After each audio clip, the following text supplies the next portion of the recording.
Vamos a estudiar el Evangelio. ¿Qué es el Evangelio? ¿Qué significa?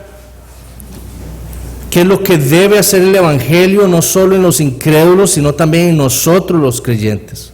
El enfoque de este estudio va a ser dirigido a nosotros los creyentes. ¿Qué es lo que nosotros debemos comprender del Evangelio y qué es lo que debe hacer ese Evangelio en nosotros cada día de nuestras vidas? Entonces, ese va a ser nuestro enfoque. La motivación es entonces tener un entendimiento bíblico del Evangelio para que trastorne nuestras vidas y por medio de nosotros trastornar las vidas del mundo. ¿Cómo lo vamos a hacer? Bueno, van a ser aproximadamente 13 clases. En esas 13 clases vamos a ver quiénes somos nosotros. Tenemos que tener un entendimiento bíblico de quiénes somos nosotros. Porque sin ese entendimiento no vamos a comprender lo que es el Evangelio, lo glorioso del Evangelio. Vamos a ver quién es Dios.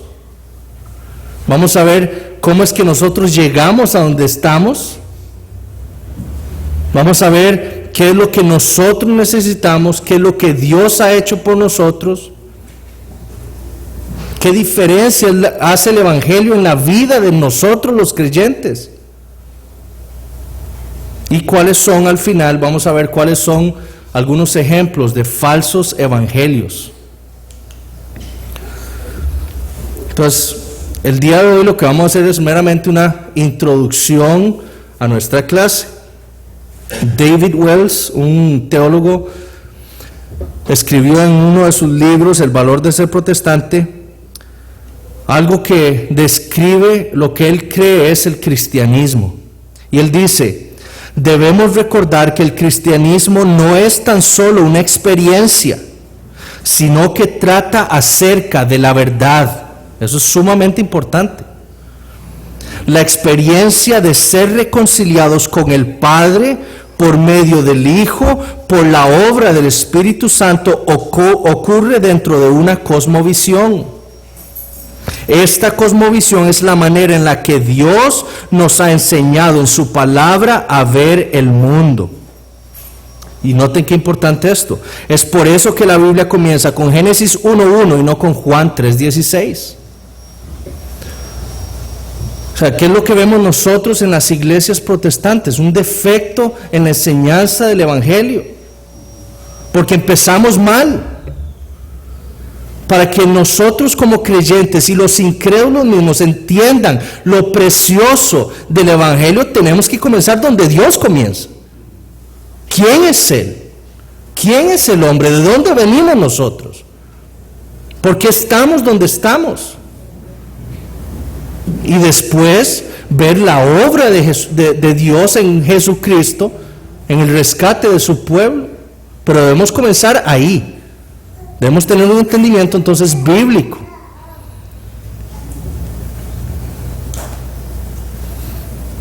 Ahora, ¿qué es el Evangelio?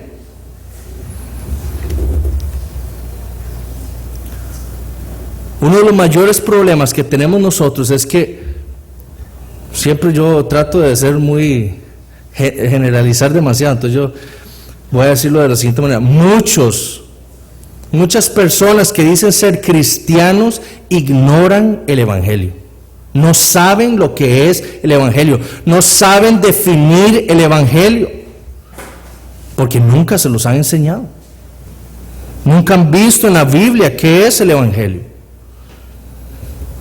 Estaba escuchando un estudio bíblico de un grupo cristiano aquí en Costa Rica, y entonces el maestro estaba enseñando a sus audiencias y les comentaba sobre cómo su madre fue quien los trajo a la fe, ella los llevaba a la iglesia y todo. Y entonces él dice: mi madre era una gran evangelizadora y tenía grandes números de conversiones, porque sus 3 hermanas, entonces ella decía: mis hijas se tienen que casar con un creyente. Entonces cualquier hombre pretendiente que pasara por su casa los llevaba a la sala. Se supone que eran muchachas de bien parecer, Entonces los llevaba a la sala y les decía, vea, si usted quiere salir con mi hija, tiene que ser creyente. Entonces, por favor, haga una oración conmigo, acepte al Señor Jesucristo y entonces ya puede salir. Pero ¿entienden lo que quiero decir con que la gente desconoce lo que es el Evangelio? O sea, estos hombres, obviamente, si querían salir con la muchacha, iban a hacer la oración. Y lo peor es que este hombre, este maestro que está enseñando esta audiencia, cree realmente que ellos se convirtieron al cristianismo. Entonces, ignoramos lo que es el Evangelio. Muchos pastores, muchos maestros ignoran lo que es el Evangelio.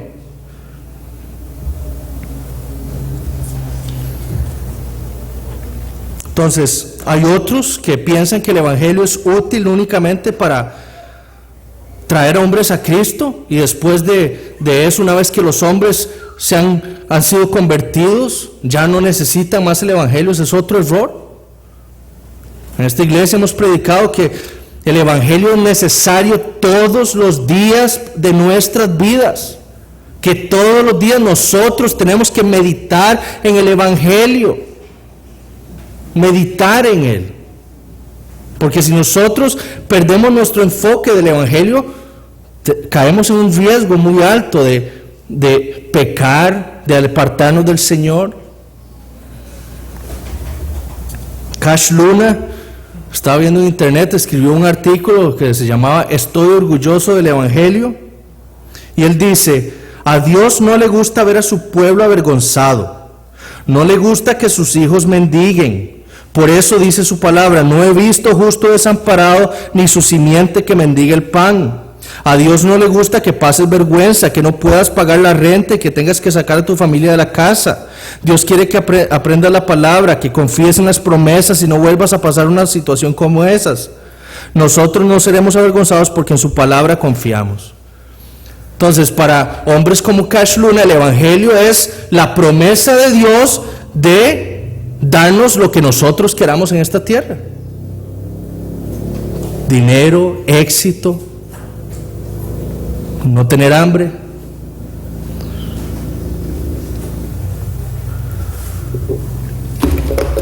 Ahora, sabemos que hombres como Cash Luna, que son falsos maestros, han distorsionado este Evangelio. Nosotros sabemos que ese no es el Evangelio de Cristo. Pero muchos de nosotros tampoco, habiendo estado bajo la predicación de sana doctrina, tampoco hemos entendido el Evangelio. Y es porque no hemos entendido el Evangelio, por lo cual muchos de nosotros, un día del Señor, no pueden despertarse temprano para venir a la iglesia a adorar al Señor. Es porque no hemos entendido el Evangelio, por lo cual muchos de nosotros llegamos tarde el día del Señor. O sea, muchos creen que la iglesia está para servirles. Y es por eso que no han entendido el Evangelio.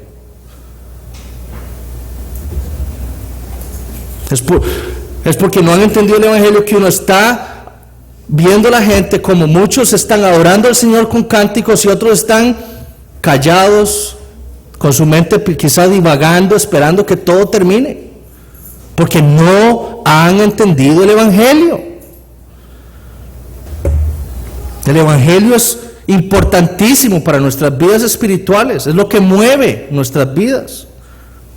Y nosotros debemos entender quiénes somos nosotros. Si queremos entender el Evangelio, tenemos que entender quiénes somos nosotros. Debemos entender en qué clase de mundo vivimos. Debemos entender cómo es que opera el mundo y hacia dónde es que va. Debemos entender quién es Dios, cuál es su plan. Debemos entender por qué es que nosotros necesitamos a Dios. ¿Cuáles son los términos de ese plan de Dios? Y debemos también saber qué diferencia es el Evangelio en nuestro diario vivir. Si queremos entender el Evangelio, si queremos transformar nuestras vidas, debemos entender esto. Y es por eso que la iglesia en este mundo posmoderno ha tenido tan poco efecto. Y lo que vemos más bien es al mundo trastornando a la iglesia, o al mundo afectando a la iglesia.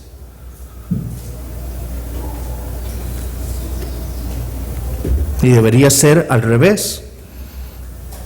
Nosotros necesitamos retomar, y en algunos de nosotros necesitamos reaprender el Evangelio. Entonces,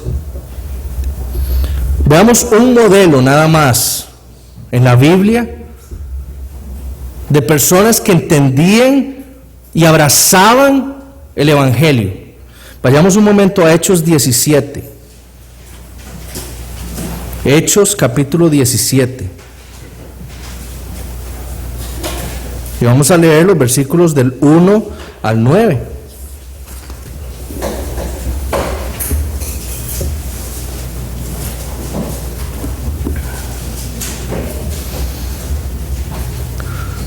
Dice: pasando por Anfípolis y Apolonia, llegaron a Tesalónica, donde había una sinagoga de los judíos. Y Pablo, como acostumbraba, fue a ellos, y por 3 días de reposo discutió con ellos, declarando y exponiendo por medio de las Escrituras que era necesario que el Cristo padeciese y resucitase de los muertos, y que Jesús, a quien yo os anuncio, decía él, es el Cristo. Y algunos de ellos creyeron y se juntaron con Pablo y con Silas, y de los griegos piadosos gran número, y mujeres nobles no pocas. Entonces los judíos que no creían, teniendo celos, tomaron consigo algunos ociosos hombres malos, y juntando una turba, alborotaron la ciudad, y asaltando la casa de Jasón, procuraban sacarlos al pueblo. Pero no hallándolos, trajeron a Jasón y algunos hermanos ante las autoridades de la ciudad, gritando. Escuchen lo que decían: estos que trastornan el mundo entero también han venido acá, a los cuales Jasón ha recibido, y todos estos contravienen los decretos de César, diciendo que hay otro rey, Jesús. Y alborotaron al pueblo y a las autoridades de la ciudad oyendo estas cosas, pero obtenida fianza de Jasón y de los demás, los soltaron. Jasón y las personas que estaban con él en su casa representan a la primera generación de cristianos. Si nosotros leemos las cartas del Nuevo Testamento y obras literarias de los primeros 4 siglos de nuestra era, podemos darnos cuenta que lo que ellos están haciendo es una representación típica de lo que hacían los creyentes en ese entonces. En el versículo 6 vemos la típica descripción de un cristiano en esa era: estos que trastornan el mundo entero. Ahora, ¿por qué nosotros no hacemos, esta no es la descripción de nosotros, de la iglesia en nuestros tiempos? Michael Green, que escribió un libro que se llama Evangelismo en la iglesia primitiva, él decía que la iglesia primitiva habían abrazado un evangelio bíblico. Y él puede llegar a esta conclusión porque él hace un análisis del Nuevo Testamento y hace un análisis de los escritos de los primeros 4 siglos de la iglesia, de hombres cristianos. Y él se da cuenta de esto. Y por eso los describen así: estos hombres trastornan el mundo. Porque ellos tenían un entendimiento del evangelio y andaban esparciendo estas buenas noticias. Entonces, ¿cómo lo hicieron? ¿Cómo hicieron esto estos hombres en la iglesia primitiva? ¿Cómo trastornaron el mundo? Bueno, primero tenemos que saber, ellos no tenían ningún poder político. En su gran mayoría eran gente pobre. Aquí leemos, por ejemplo, que había mujeres nobles entre ellos. Pero en su mayoría era gente que no tenía tampoco poder económico. Ellos no dominaban el sistema educativo. Ellos no dominaban el sistema religioso. Entonces, ¿cómo hicieron esto? Ellos tampoco tenían internet. No tenían Facebook, ni Twitter. Pero lo que leemos en el libro de los Hechos es que el efecto que ellos causaron en su mundo fue un efecto de terror, de pánico. Ahora, ¿de qué manera trastornaron al mundo? Veamos el versículo 7. Ellos dicen, a los cuales Jasón ha recibido, y todos estos contravienen los decretos de César, diciendo que hay otro rey, Jesús. Los incrédulos en Tesalónica veían en estos creyentes una diferencia. Ellos estaban opuestos al mundo. Ellos iban en contra del mundo. Todo el mundo decía que César era el rey. No, ellos decían Jesús es el rey. Ellos tenían una cosmovisión o una manera de ver el mundo distinta, y por eso eran odiados y por eso eran vistos como una amenaza.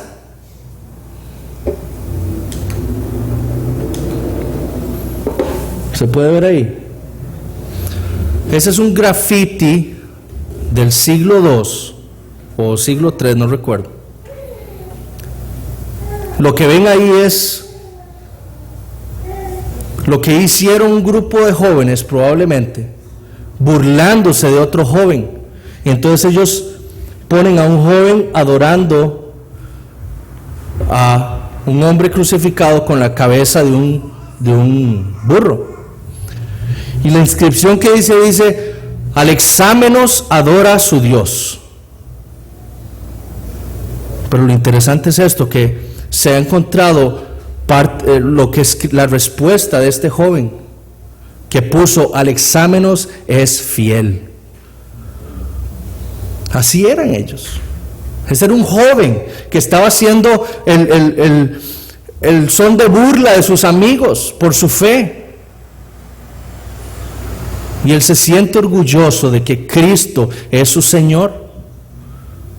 Pero ¿cuántos de nosotros, pongámonos a pensar, cuántos de nosotros, si se empiezan a burlar de nuestra fe, podríamos hacer eso y defendernos y no sentirnos avergonzados? Bueno, esa era la clase de creyentes.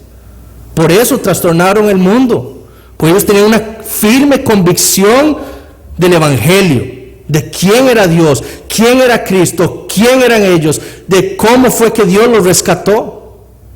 Y por eso un joven puede escribir, Alexámenos es fiel.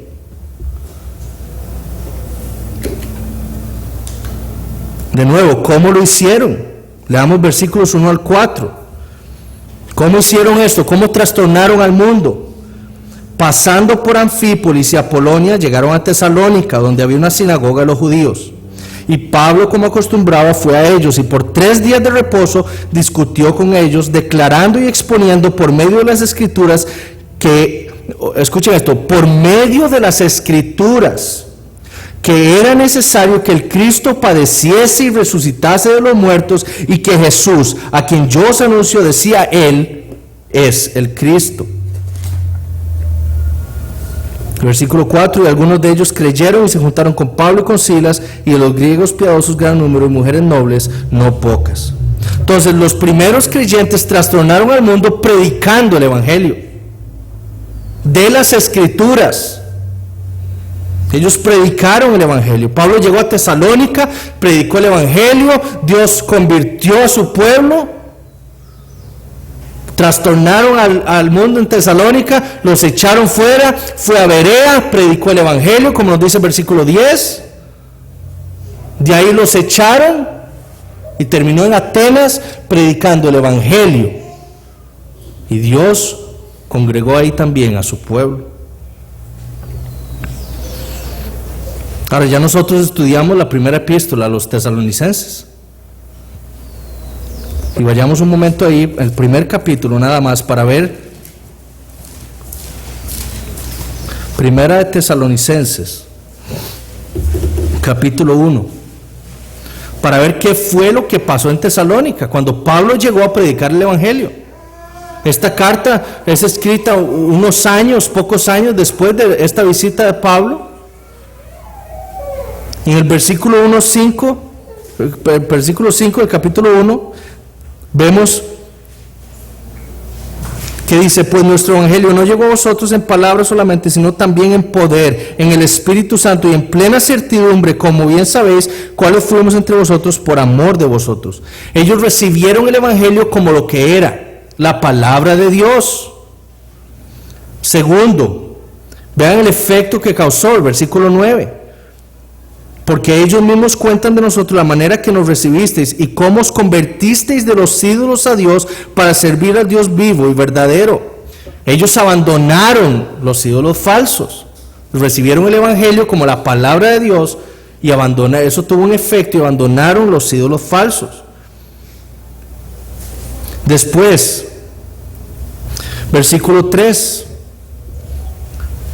Esa fe produce obras y el amor en ellos produce trabajo y constancia. Versículo 3. Acordándonos sin cesar delante del Dios y Padre nuestro de la obra de vuestra fe, del trabajo de vuestro amor y de vuestra constancia en la esperanza de nuestro Señor Jesucristo. Eso también produjo el evangelio. Entonces, este es el efecto del evangelio. Llega, las personas lo reciben como lo que es la palabra de Dios y eso produce un cambio en las vidas de las personas que es notorio para los demás, pero además hace otra cosa. Versículos 8 y 9. Porque partiendo de vosotros ha sido divulgada la palabra del Señor. ¿Ven eso? O sea, de ustedes la palabra del Señor está siendo divulgada. Ellos estaban predicando el evangelio con sus bocas. No solo en Macedonia y Acaya, sino que también en todo lugar vuestra fe en Dios se ha extendido, de modo que nosotros no tenemos necesidad de hablar nada. Imagínense esto. Pablo dice, yo no tengo que predicar nada más, ustedes son los que están haciendo todo esto. Ustedes son los que están predicando y su predicación está llegando a todo lado. Versículo 9. Porque ellos mismos cuentan de nosotros la manera en que nos recibisteis y cómo os convertisteis de los ídolos a Dios para servir al Dios vivo y verdadero. Entonces, ellos predican, ese es el efecto del evangelio también. Estas buenas noticias no solo para dejárnoslas a nosotros. No, todo el mundo debe saber de estas buenas nuevas de Dios para los hombres. De nuevo, Michael Green, en este libro que se llama Evangelismo en la Iglesia Primitiva, dice lo siguiente con respecto a los primeros cristianos. Él dice, los predicadores primitivos no entraron en diálogo con el mundo, excepto para entenderlo y presentarle su mensaje transformador en términos comprensibles para sus contemporáneos. Es decir, ellos no se sentaron con los incrédulos a decir, bueno, dígame cuál es su visión del mundo. Como si el creyente estuviera dándole crédito a ellos de que ellos tienen tal vez algo de verdad en su cosmovisión. Ellos no se sentaron a discutir, a dialogar con los incrédulos. Ellos sabían que tenían la verdad. Lo que hicieron fue nada más tratar de entender qué es lo que ellos creían era el mundo. ¿Para qué? Para hacer más comprensible su mensaje a ellos. Entonces continúa. Ellos creían que tenían buenas noticias para sus amigos y sabían que las buenas nuevas estaban acorpadas en Jesucristo. A Él proclamaban. Y mientras la gente llegaba a confiar en Él, sus vidas comenzaron a ser transformadas. Eso es muy importante.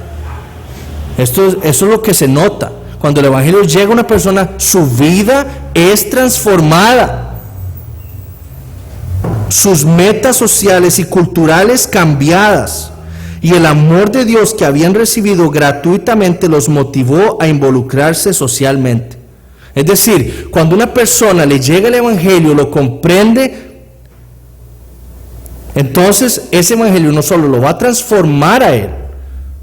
Nosotros sabemos que la Biblia dice que nos hace nuevas criaturas. Nos va a transformar nuestras vidas, nuestros corazones. Pero eso también nos va a motivar a nosotros a llevar este evangelio a otros. que sabemos están en la misma condición en la que estuvimos nosotros. Y eso es lo que ellos hicieron. Ellos se involucraron socialmente. ¿Por qué? Porque vieron la necesidad del mundo de este evangelio. Y después sigue. Y esto es sumamente interesante. Él dice, si la raíz fundamental de la conversión, o sea, si la conversión a Cristo, y lo que él está diciendo es transformación de nuestras vidas, es amputada del mensaje cristiano, se convierte en una planta rota y sin vida. La conversión cristiana era una cosa única y nueva en el mundo antiguo. O sea, nosotros no podemos decirle a alguien que es cristiano si no ha habido una transformación en su vida. Porque este es el mensaje del cristianismo. Es que el evangelio va a transformar su vida o lo va a hacer una nueva persona en Cristo. Le va a dar frutos. Esa es la evidencia que da la conversión. Y eso era algo nuevo, dice Green, en el mundo antiguo. ¿Por qué? Pues si ustedes ven cómo eran las religiones del pasado, era yo creo, le voy a pedir a ese Dios y voy a pedirle a este otro, y las vidas eran iguales de perversas. Inclusive Green habla sobre los filósofos griegos de ese entonces, donde ellos creían realmente que ellos no debían practicar lo que predicaban. Ese no es el mensaje del cristianismo. El mensaje del cristianismo es el evangelio va a usted para transformar su vida también. Entonces la conversión no puede ser quitada de nuestro mensaje cristiano.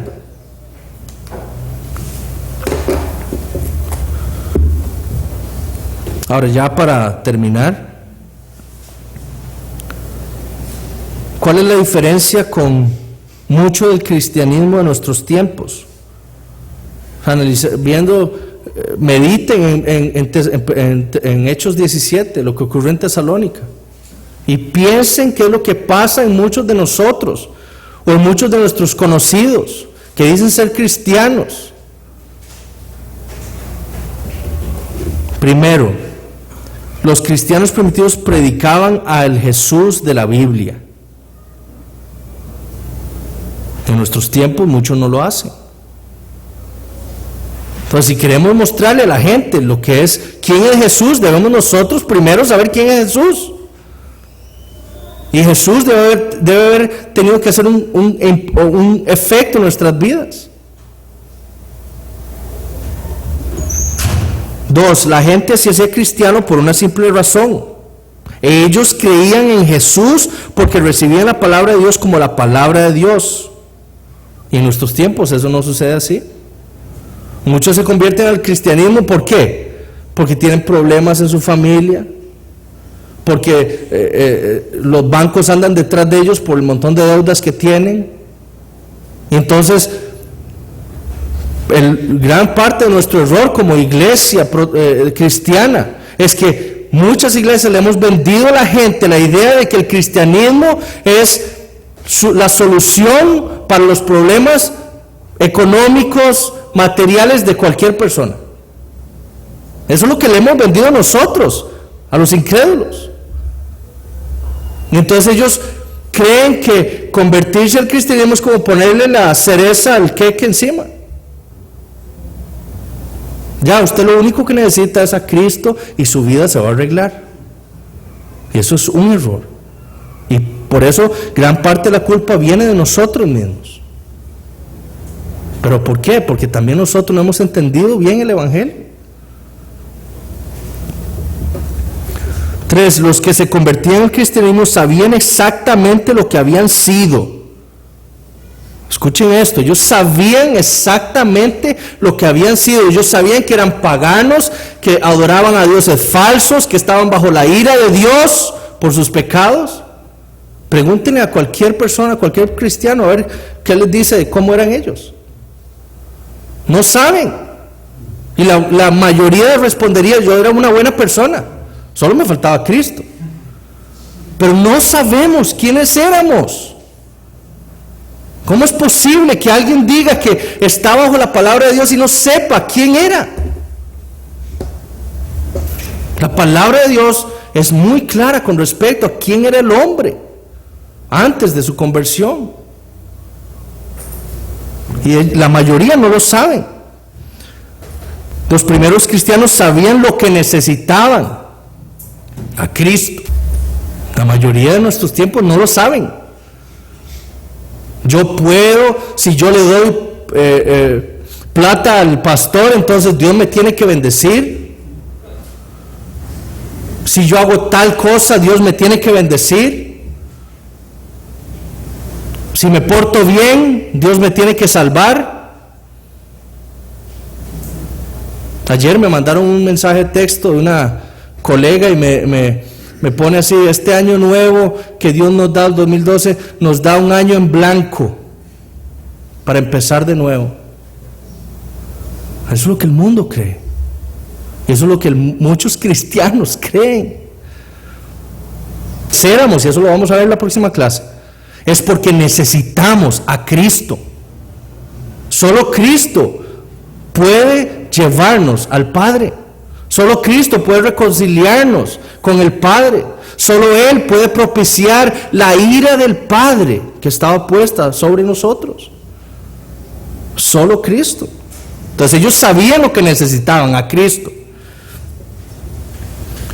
También ellos sabían lo que Dios había hecho para rescatarlos y transformarlos. De nuevo está la expiación de Cristo. Ellos sabían la muerte sustitutiva de Cristo en la cruz por ellos, o en su lugar. Muchos cristianos en nuestros tiempos lo ignoran. Ellos creen que la manifestación de Cristo en la cruz es la manifestación de Dios de cuánto nos ama. Tanto me ama Dios que mató a su Hijo. No, tanto se ama a Dios a sí mismo que para manifestar su gloria crucificó a su Hijo. Ellos sabían que Cristo había sido enviado por el Padre porque solo Él podía cargar los pecados de todo su pueblo, y porque solo Cristo podía ser perfectamente justo.